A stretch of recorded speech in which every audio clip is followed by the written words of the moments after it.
humbly bow before you. Knowing you are worthy. Chers bien-aimés en Christ, soyez bénis dans le nom merveilleux de Jésus. Je suis le prophète Bobby Emmanuel. Je suis pasteur à l'EMEC. Je suis actuellement en Bouddha, là où je rends ministère dans l'Assemblée. Par la grâce de Dieu, je voudrais témoigner quelque chose qui pourrait édifier le peuple de Dieu, bénir l'église du Seigneur et particulièrement l'église messianique évangélique du Cameroun. Je suis un fils de l'EMEC. J'ai cru à l'EMEC depuis décembre 1994 et 2 ans après je me suis retrouvé en décembre 1996 dans le ministère à plein temps où j'ai quitté ma famille pour rejoindre le camp missionnaire dans la ville de Guidère auprès du feu pasteur Djaoudouandi Narcisse, également auprès du pasteur Baragé Abel. Et ce que je voudrais dire ici, s'il vous plaît, c'est que durant 20 ans, j'ai eu à œuvrer comme évangéliste au sein de cette église. L'année passée, en 2015, lors d'un voyage missionnaire dans la ville de Bankin, où j'ai été invité pour la retraite de Pentecôte, arrivé chez l'homme de Dieu Ngarinon Joseph, le Seigneur s'est saisi de moi. J'étais dans son salon, je visionnais, je regardais des chaînes chrétiennes, nigérianes et sud-africaines. Et j'étais face à des hommes de Dieu qui étaient loin de la part du Seigneur et qui manifestaient puissamment la gloire de Dieu. Alors seul dans le salon du bien-aimé Ngarino, j'ai parlé à Dieu, je lui ai dit, Seigneur, pourquoi ces choses ne se passent pas dans ma nation, le Cameroun?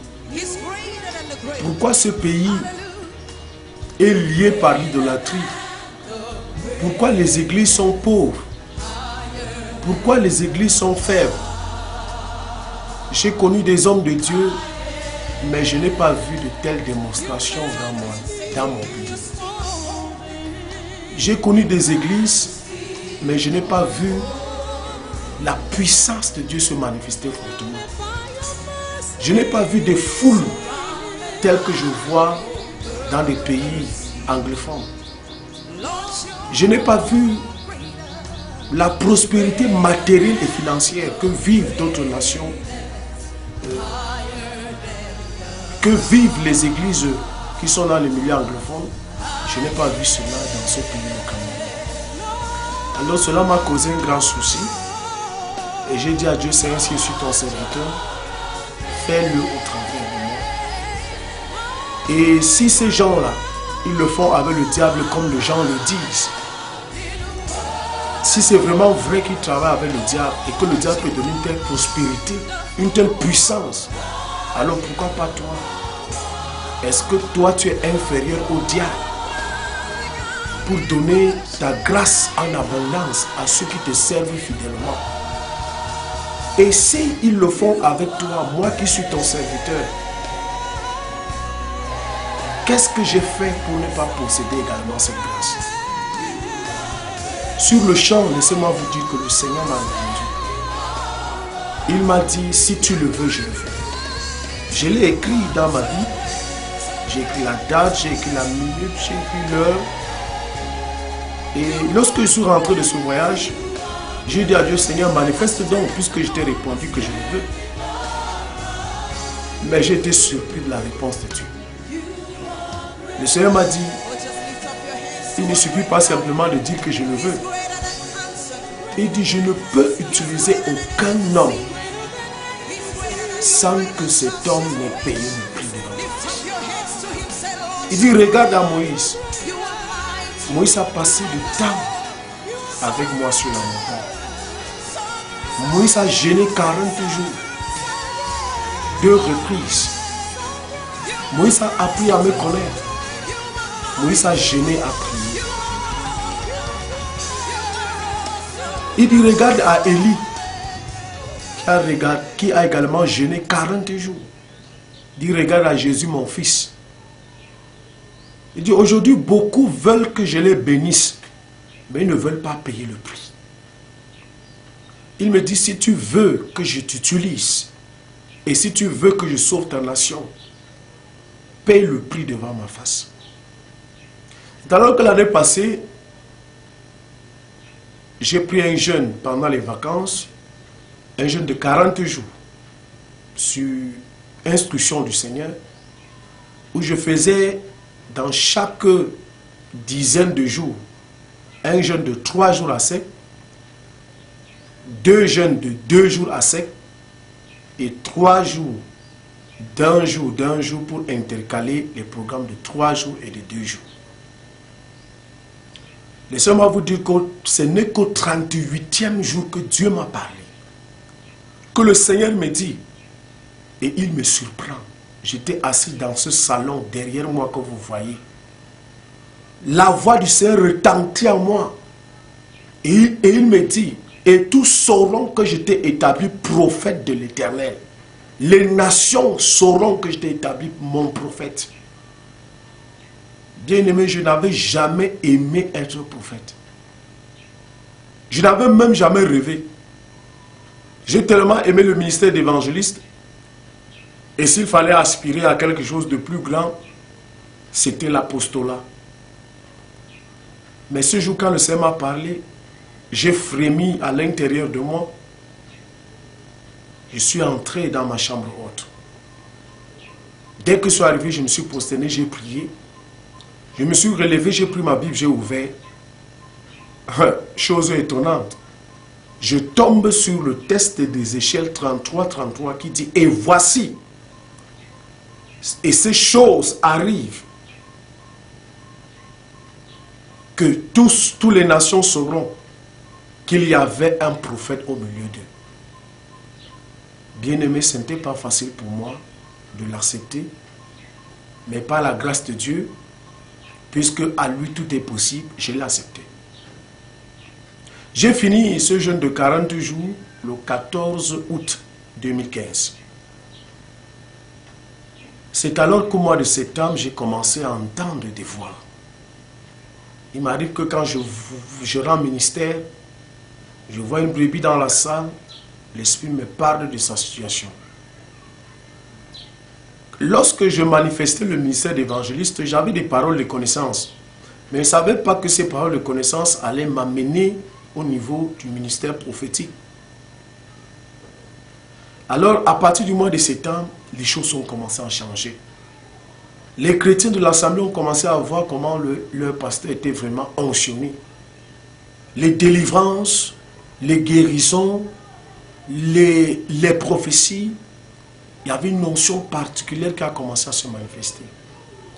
Alors, au même mois de septembre, le Seigneur me dit, j'ai vu ton courage, tu es venu devant ma face, tu m'as cherché pendant 40 jours. C'était pour me prouver que réellement tu le veux. Maintenant, c'est moi qui t'appelle.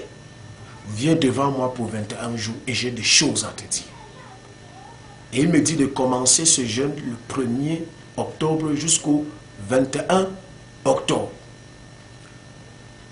J'ai dit, Seigneur, que ta volonté soit faite. J'ai pris encore ce jeûne et sans vous mentir, du 1er jour au 21e jour, jour par jour, le Seigneur me parlait. J'avais des songes et je rêvais avec des grands hommes de Dieu que je connais à travers le monde. Ils venaient dans mes rêves et ils mentionnaient. Le Seigneur me faisait voir des grandes chapelles et il me dit, tu m'as demandé un grand ministère, voici ce ministère que je te donne. Au travers d'un grand homme de Dieu que le Seigneur m'a montré. Je pouvais rêver avec certains grands prophètes dans le monde et ils déposaient des grâces soit sur ma tête, soit dans mes mains. Et tout ça seul dans la recherche de la face de Dieu. Je ne suis allé vers personne jusqu'à ce jour. Je n'ai jamais voyagé pour aller au Nigeria, au Bénin ou voir qui que ce soit. Mais j'ai dit Dieu, si tu es le Dieu qui opère, si tu es le Dieu qui fait des merveilles, dans ma maison que voici, je vais te chercher et je veux que tu te révèles à moi. Et je peux dire aujourd'hui que Dieu s'est révélé à moi. C'est alors que je commençais, après ce programme de 21 jours, le ministère prophétique, au mois de novembre, j'ai fait ma première mission sur Tchang, où l'église de Tchang a méconnu le pasteur qu'il connaissait. Je dis, mais est-ce que c'est encore le pasteur Bobé Emmanuel ici? Je révèle des dates de naissance, je révèle des noms des familles, je révèle les noms des papas, des mamans, des frères et sœurs. Je me fais voir le futur, le passé, le présent de plusieurs personnes. Et les témoignages ont commencé à pleuvoir. Au mois de décembre, cela a continué. Au mois de janvier, j'ai effectué également ma première mission également de l'année 2016 a été dans l'église de Thio à Bafoussam, où le Seigneur a fait des choses merveilleuses. Et juste une semaine après mon passage, l'assemblée a complètement changé d'aspect physique suite à une prophétie que j'ai donnée sur une maman. Et 4 jours après, le Seigneur l'a rendu millionnaire. Et l'assemblée a profité des bénédictions, des chaises, de la décoration, du tapis et autres. Après cela, je me suis rendu encore du côté de Tchang, où le Seigneur s'est encore glorifié. J'ai fait également un programme à Bafoussam, l'église du Stade. Après cela, je suis encore reparti à Loum pour la deuxième fois. Et après Loum, le Seigneur s'est manifesté lors de la campagne que la circonscription de l'Ouest a organisée à Bamougoum. Les 2 jours que j'ai rendu ministère, c'était un ministère puissant, un ministère prophétique. Je ne peux pas mentionner ici toutes mes missions, que ce soit à Sakta, à Fumbote, à Bankim, un peu partout.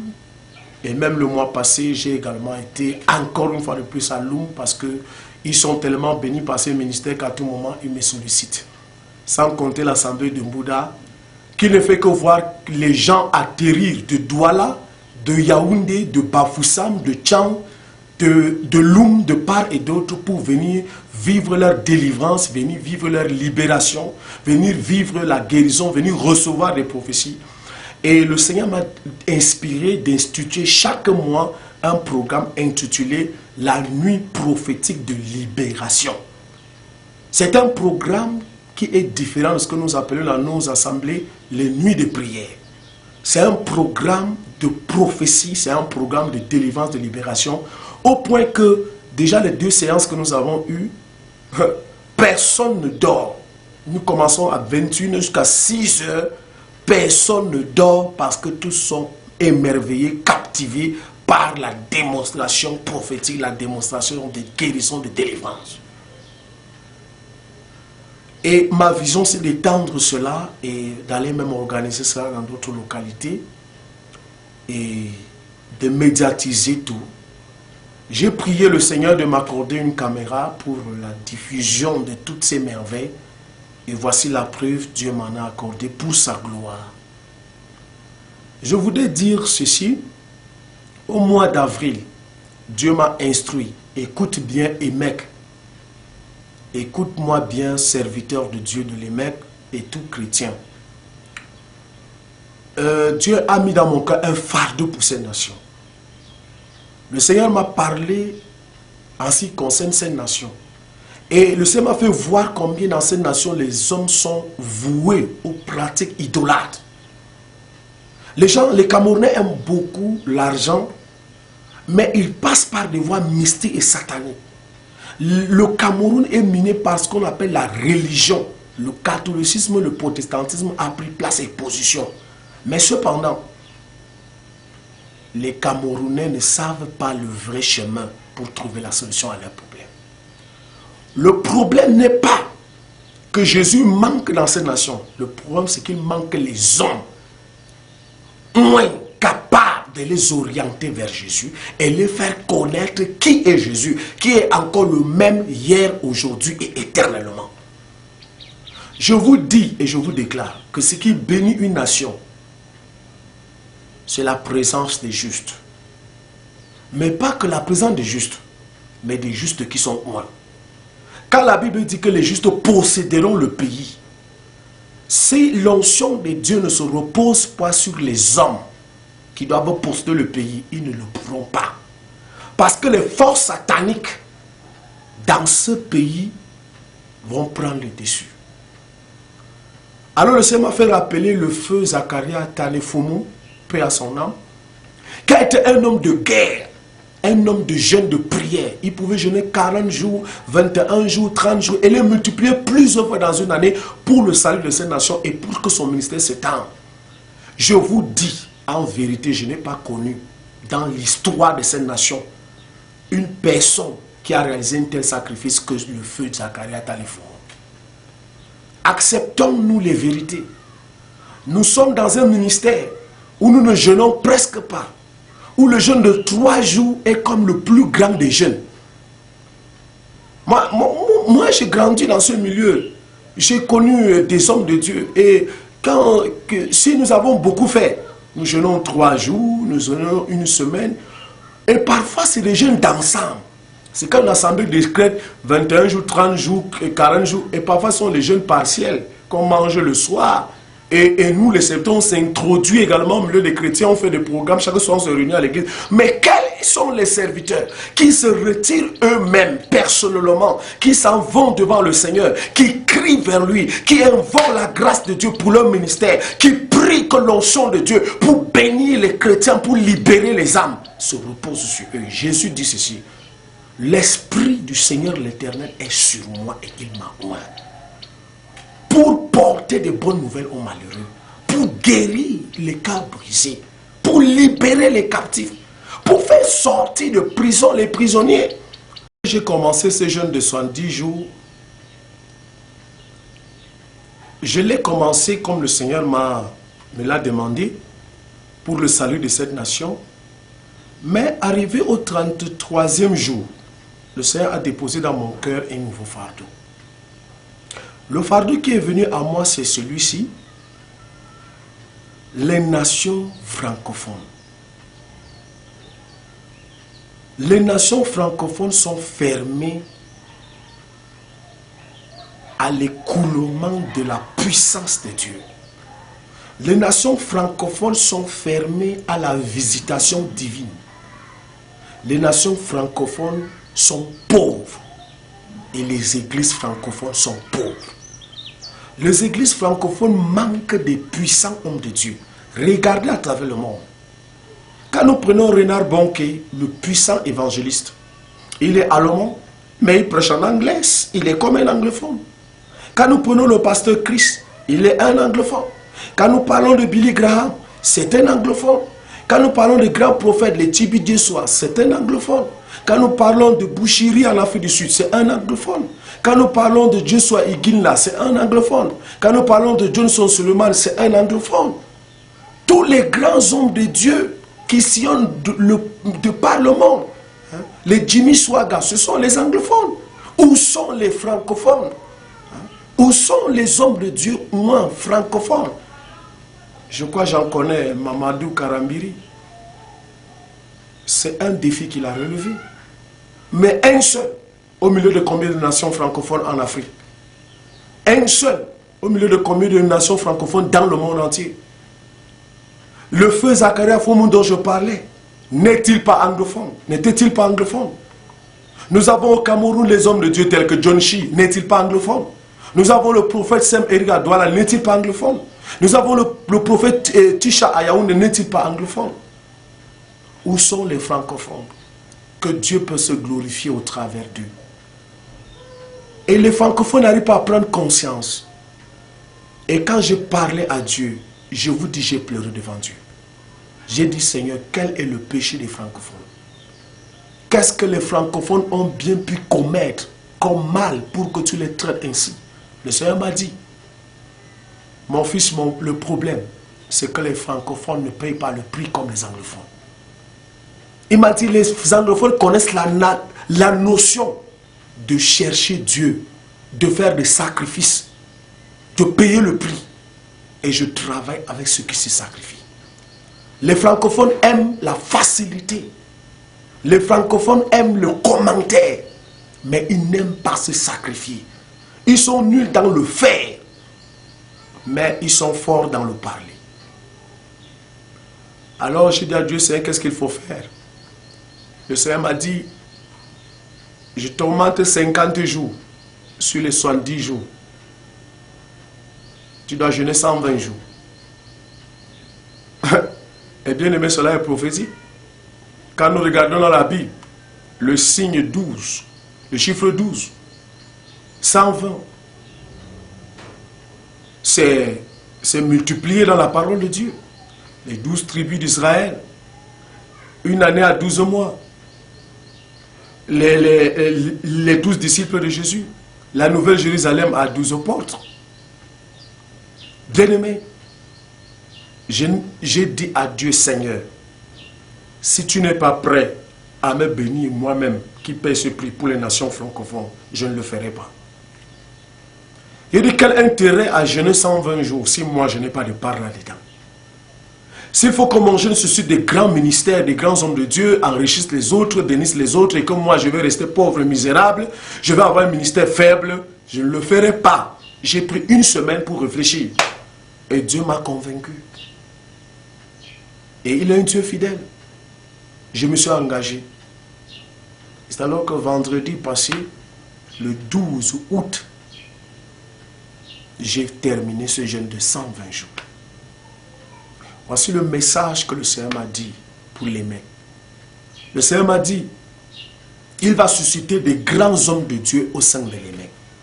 Des grands apôtres et des grands prophètes. Il m'a cité ces deux ministères. Et au travers de ces deux ministères, il va étendre son œuvre. Il va amener les mains hors de ces nations. Mais la question qu'il m'a posée m'a fait peur. Il m'a dit, quand je vais susciter ces grands hommes de Dieu, est-ce que les mecs seront prêts à les accepter? Cette question m'a perturbé. Et j'ai vu pourquoi Dieu l'a posée. Parce qu'au sein de les mecs, on passe le temps à critiquer, à combattre, à rejeter, au lieu de motiver, de valoriser, de reconnaître en quelqu'un une valeur, mais on passe le temps à reconnaître en lui un mal pour l'abattre. Je vous dis la vérité, si vous tuez le ministère d'une personne, vous n'irez pas au ciel. Dieu n'a pas donné, Jésus n'a pas choisi Pierre parce qu'il était juste et parfait. Jésus n'a pas choisi Saul de Tarse parce qu'il était très bon. Si c'est pour ça, il était un bon méchant. Dieu ne se glorifie pas que par des personnes qui nous plaisent. Mais Dieu se glorifie par des personnes dont lui-même choisit. Même si cette personne boite, même si cette personne a des manquements. Et plusieurs se réfèrent au passé des uns. Des erreurs qu'ils ont commises dans le passé. Des chutes qu'ils ont eues dans le passé. Mais ils ne savent pas qu'en un seul jour, Dieu peut changer l'histoire d'une personne. L'apôtre Paul qui tuait les chrétiens, je vous dis, en un seul jour, il a rencontré Jésus. Après 3 jours, il a jeûné 3 jours. Après les 3 jours, Ananias est venu l'imposer les mains, il a reçu le Saint-Esprit. Et Dieu déclare, tu es un instrument que j'ai choisi pour te faire paraître devant les rois, les nations de la terre. Donc en 3 jours, Dieu peut changer l'histoire de quelqu'un. Je voudrais dire que les mecs est une grande église. Dieu veut utiliser les mecs. Dieu veut faire sortir les mecs de cette vision nationale pour faire entrer les mecs dans la vision internationale. Les mecs n'ont pas besoin d'un prophète extérieur pour venir prophétiser cela. Si les mecs n'acceptent pas les prophéties de ses serviteurs que Dieu lui a donnés, mais écoutant les prophéties de ceux qui viennent de l'Amérique, de ceux qui viennent des autres endroits, c'est un échec. Les mecs ont en son sang des apôtres. Les mecs ont en son sang des grands évangélistes. alors l'émec doit écouter la voix de Dieu. La deuxième chose que Dieu m'a dit, il m'a dit que le plus grand chrétien, le chrétien de cette nation qui va occuper le plus grand poste dans cette nation au niveau du gouvernement, ça sera un chrétien de l'Émec. De manière que toutes les autres églises pentecôtistes dans cette nation diront qu'on a un frère qui occupe tel poste, mais ce frère-là sera un frère de l'Émec. Donc, dans toutes les églises pentecôtistes, il y aura aucun qui va le surpasser. Alors si les chrétiens l'Émec prient au sein de l'Émec, Dieu va faire émerger ses enfants. Et celui qui va mettre à la tête le plus grand poste va revenir à un chrétien de l'Émec. Alors je demande à tous les serviteurs de Dieu de chercher Dieu. De chercher Dieu. Et nous avons un défi à relever. C'est pourquoi lorsque le Seigneur m'a fait écrire ce livre, tu as un défi à relever. Je l'ai écrit sans savoir que j'avais un défi qui m'attendait. Le défi des francophones. Le défi qui est de sauver cette nation. Et pour sauver la nation, enlevons dans notre tête les pensées dénominationnelles. Mettons devant Christ et recherchons sa gloire. Allons dans les localités, brisons les malédictions. Les Camerounais sont sous des malédictions. Je vous dis, chaque tribu, chaque peuple, chaque famille, le problème des Africains, nous prions, nous partons à l'église, mais je vous dis les malédictions qui sévissent dans nos familles, c'est ça qui nous bloque. Il faut que Dieu les révèle. Il faut un prophète pour libérer la bénédiction. Et plusieurs ne connaissent pas ce que c'est que le ministère prophétique. Le prophète n'est pas appelé à enseigner. Le prophète n'est pas appelé pour paître le troupeau. Mais le prophète est appelé à délivrer, à bénir. Seul un prophète peut prendre la bénédiction auprès de Dieu et libérer ça sur un homme. Seul un prophète peut arracher un homme de toutes les racines de malédiction pour le positionner dans la gloire de Dieu. C'est pourquoi la Bible dit, confiez-vous en l'Éternel, vous serez affermis. Mais il dit, confiez-vous en ses prophètes et vous réussirez. Une église qui n'a pas de prophète ne peut pas réussir.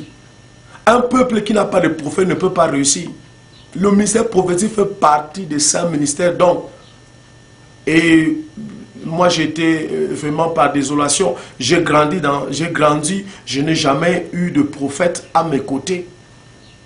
Je n'ai jamais vu ce ministère au milieu de nous. Mais je prie que je ne sois pas ni le premier ni le seul. Mais je veux que Dieu manifeste. Je parle de l'Émec, je ne parle pas de la vraie église. Parce que quelqu'un m'a dit, prophète Yéna Michel, il n'a pas été à l'Émec. Je parle de l'Émec. Nous avons besoin des prophètes. À partir de mon ministère prophétique, les gens ont voyagé à l'étranger. En moins d'un an de mon ministère prophétique, le Seigneur a enrichi plusieurs. J'ai rendu des gens millionnaires. Le Seigneur a donné des fiancés. Le Seigneur a permis que des femmes stériles conçoivent. Alors, si ce ministère, si j'ai 10 ans, 20 ans, 30 ans, 40 ans dans ce ministère, des plus grandes choses se feront. C'est pourquoi je prie que Dieu bénisse les mecs, que Dieu bénisse ces nations et que les hommes de Dieu s'élèvent. Les hommes de Dieu s'élèvent. Il y a des fondements que nous devons détruire, briser. On peut appeler cela fondement de nos pères, mais si ces fondements ne nous avantagent pas à grandir, nous devons laisser cela de côté. Nous devons rechercher Dieu. Nous devons rentrer dans la parole. Nous ne devons pas rester sur les lois humaines. Les lois humaines ne servent à rien. Règlement intérieur, ceci, cela, ainsi de suite. Que dit l'Éternel? Que dit l'Éternel? Que dit le Seigneur? Si un ministère n'est pas dirigé par l'Esprit de Dieu, mais dirigé par les pensées humaines ou la sagesse humaine, cela va connaître la ruine et la chute. Regardez, il y a des ministères qui naissent aujourd'hui. En 3 ans, ils ont combien de chrétiens? 3 ans. En 5 ans, ils ont combien de chrétiens? Et comme nous n'arrivons pas, nous ne sommes pas dans ces banques d'onction, nous trouvons pour ces raisons de dire que ce sont des sorciers. Donc un sorcier prospère plus qu'un enfant de Dieu. Si un sorcier en 3 ans doit devenir grand et puissant, donc toi l'enfant de Dieu, il te faut 60 ans pour avoir ta puissance, pour avoir ta richesse. C'est une question pertinente. Regardez les mecs. Depuis 93, nous sommes à combien? À plus de 23 ans. Je ne compte pas le temps passé. On parle de plus de 60 ans de ministère. À partir du fondateur. Mais quand on donne les chiffres, on parle de 10 000 chrétiens. Je vous dis au Nigeria, chez les anglophones, pour qu'un apôtre ait 10 000 chrétiens, c'est 3 ans, 4 ans, 5 ans. Même aujourd'hui au Cameroun, le professeur Eric a 5 ans de ministère.